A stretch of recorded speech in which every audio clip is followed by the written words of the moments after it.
please feel free to jump in and have those conversations. I know a lot of you guys know each other. Y'all have formed coalitions together. You've been in these conversations, and we're just here to dissect some of it and help the world kind of understand what you guys have been going through, how you feel, how you guys have been acting as social justice activists on your campus and throughout your community. Just the unity that's come through college football probably has been needed more than ever before. We probably should have did it before this. But it's been cool to see like the opportunity at this moment kind of like bring a lot of guys together.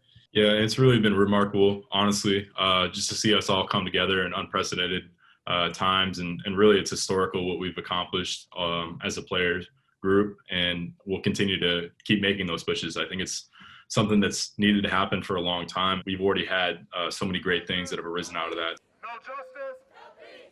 No justice. Trey, I'm seeing you organize protests. I'm seeing you grab the megaphone and have conversations. Why has it changed now? Why do you guys feel comfortable having these conversations, using the megaphone, using the platform of student athlete at the various universities that you're at to say the things you're saying?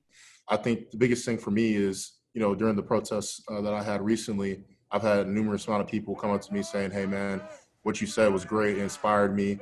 We're not here for pity. We're not here for sorrow. We don't want you feeling bad, remorseful for it. We just want respect, equality, and justice. That's all we want. That's all we ever want. You changed my day. You changed my life, man. The words you express.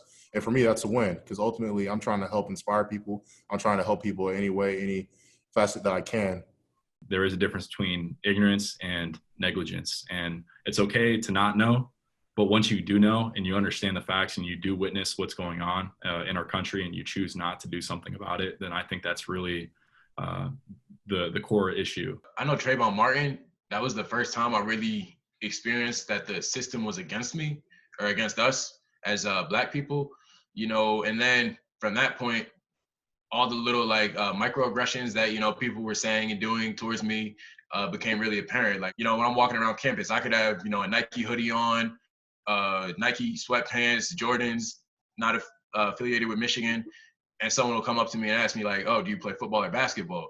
Like, I can't just be, a Black kid in college, there for academics. Like when people would say, oh, you're pretty articulate for a Black kid, like it's just one of those things where you really start seeing that there are all these things you have to deal with and think about that are in the back of your head that you just white people don't have to think about. One of the things I learned was that football made you safe. And it sucks to say, but I figured out early on that because you play football and you wear this when you're driving, so we always try to wear at least a piece of clothing that has our college on it. So when you get pulled over, the cop can recognize that and maybe that might save your life that day. So the cops here, they find out you play for Texas, that might give you a pass. It might take it easy on you. They find out that your name is what it is and that you're playing on Friday nights and Saturday nights.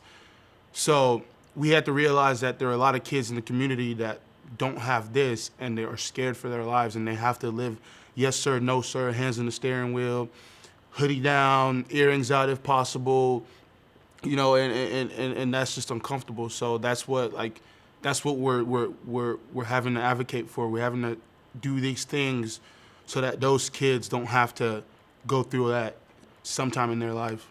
We're, the voice for the voiceless right now, but, before this we were voiceless, and, it's probably not going to be too long down the road until the voice and the platform we have isn't the same as it is now. That's why I take so much offense to shut up and play, because after this, I'm going to have to step into the real world away from this cocoon I've been in, which is the university. And what's going to happen then? We have to take a stand now to build protection for us, and maybe not us, maybe our kids further down. We have to think about the generations coming through, and we have to stand now.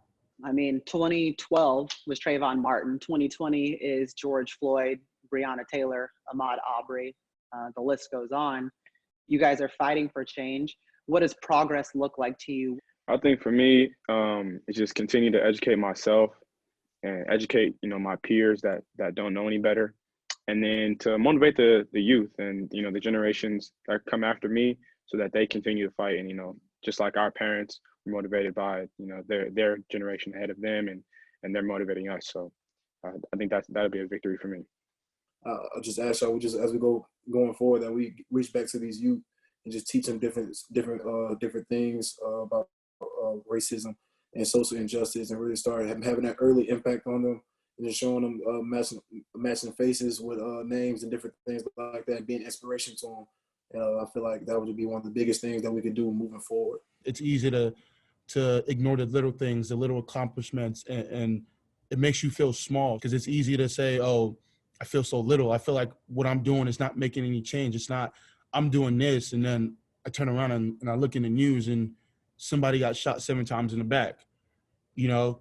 So it's like, it makes you feel small, but you got to keep acknowledging the little things you are doing, the little changes you're making, and just keep moving forward. You know, in the 1960s, we had, you know, the civil rights protests and the whole movement. And I think right now, and I don't think it should be twisted or misunderstood, I think we're undergoing a historic moment in which this is another civil rights movement.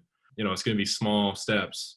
It's not something that's going to be handled, you know, as quickly as we want it to happen, but it's going to be the small but progressive victories as we keep, you know, making something that's more equitable and fair for everybody in our country. Change isn't for the chosen few, but those who choose to. We need everybody, like whether you're a politician or you're somebody that you think your job is just the lowliest jobs of lowly, but use what you have because it really will make a difference. And I think as we collectively, as a country, as student athletes, as people, like I think the goal is to unify, and we can.